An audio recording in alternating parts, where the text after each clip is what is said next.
ఒక చిన్న గ్రామంలో వృద్ధుడు తన కొడుకు కోడలు మనవడితో కలిసి నివసిస్తున్నాడు. ఈ కుటుంబం చాలా సంతోషంగా ఉంది. వారికి ఎలాంటి ఆర్థిక సమస్యలు లేవు. వృద్ధుడు ఒకప్పుడు యువకుడిగా బలవంతుడిగా ఉండేవాడు. కానీ వయసుతో పాటు బలహీనుడిగా మారాడు. వయసు పెరిగే కొద్దీ అతని శరీరం మారుతూ దృఢత్వాన్ని కోల్పోయింది. నడవటానికి కర్ర అవసరమైంది. అతని ముఖం ముడతలతో నిండి తన జీవితంలోని చివరి దశను ప్రశాంతంగా గడుపుతున్నాడు.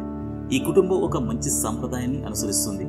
సాయంత్రం సమయానికి కుటుంబం అంతా ఒక చోట టేబుల్ వద్ద కూర్చొని భోజనం చేస్తుంది.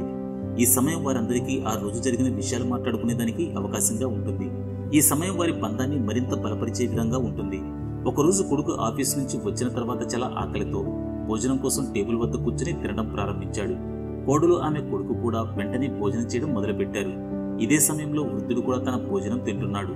కానీ వయసు పెరగడంతో అతని చేతులు వణుకుతూ కొంత భోజనం టేబుల్పై పడింది. దాన్ని చూసిన కొడుకు కోడలు కోపంతో ఆ వృద్ధుడిని అలాగే చూస్తూ తమ భోజనాన్ని చేస్తున్నారు. వృద్ధుడు తన చేతులు వణుకుతున్నా నెమ్మదిగా భోజనం చేయడం ప్రారంభించాడు. కానీ భోజనం అప్పుడప్పుడు అతని బట్టల మీద కూడా పడుతుండేది.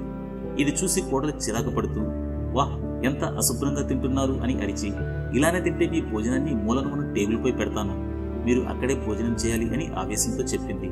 కొడుకు కూడా భార్య మాటలను సమర్థించాడు. ఇదంతా కూడా వారి చిన్న కొడుకు గమనిస్తున్నాడు. మరుసటి రోజు కొడుకు కోడలు వృద్ధుడి భోజనాన్ని మూలను ఉన్న టేబుల్పై పెట్టారు. ఆ వృద్ధుడు కృంగిపోయిన మనసుతో మూలను కూర్చొని నెమ్మదిగా భోజనం చేయడం ప్రారంభించాడు. అతని చేతులు ఇంకా వణుకుతున్నాయి. భోజనం నేల మీద పడుతుంది. కానీ అతను ఏం చెప్పకుండా తింటున్నాడు. ఈ సన్నివేశాన్ని మనవడు శ్రద్ధగా గమనిస్తూనే ఉన్నాడు. తన తాత ఎంత క్షోభ అనుభవిస్తున్నాడో చూస్తూ ఉన్నాడు. అతని తల్లి కొడుకును చూసి, ఏమైంది బాబు, తాతను ఎందుకలా చూస్తున్నావు అని అడిగింది. ఆ బాబు అమాయకంగా, అమ్మా, నేను ఇప్పుడే నేర్చుకుంటున్నాను. మీరిద్దరూ పెద్దవాళ్ళైన తరువాత మిమ్మల్ని కూడా నేను ఇలాగే మూలను కూర్చోపెట్టి భోజనం పెట్టిస్తాను అని అన్నాడు. ఆ చిన్నపిల్లాడు చెప్పిన ఆ మాటలు కొడుకు కోడల హృదయాలను కదిలించాయి. ఈ మాటలు వారిని ఆలోచింపజేశాయి. వారికి ఆ పిల్లవాడి మాటల్లో ఎంతో అర్థం ఉందని తెలుసుకున్నారు. తమ కొడుకు వారు ఎలాంటి సంస్కారం నేర్పించారని గ్రహించారు. వెంటనే కొడుకు తన తండ్రిని తీసుకెళ్లి టేబుల్ వద్ద తిరిగి కూర్చోబెట్టాడు. కోడలు కూడా వెంటనే పరిగెత్తి ఒక గ్లాసు నీరు తెచ్చి అతనికిచ్చింది. వారిద్దరూ వృద్ధుడికి మరింత జాగ్రత్తగా సేవ చేయడం మొదలుపెట్టారు.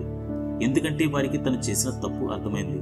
ఈ కథ యొక్క సారాంశం ఏంటంటే, మన జీవితంలో తల్లిదండ్రులు, వృద్ధుల ప్రాధాన్యం ఎంతో గొప్పది. వారు చిన్నప్పుడు మన కోసం ఎంత ప్రేమను చూపిస్తారో మనం కూడా వారు పెద్దవాళ్ళైనప్పుడు అదే విధంగా ప్రేమతో, గౌరవంగా చూడాలి. సమాజంలో ఎంత ఉన్నత స్థాయికి చేరినా, ఎన్ని సంపదలు సంపాదించినా తల్లిదండ్రుల సేవకు విలువ కట్టలేం. మీరేమంటారు? ఇలాంటి ఇంట్రెస్టింగ్ వీడియోలకు ఇప్పుడే మన ఛానల్ను సబ్స్క్రైబ్ చేయండి. అలాగే వీడియో నచ్చితే ఒక లైక్ చేయండి.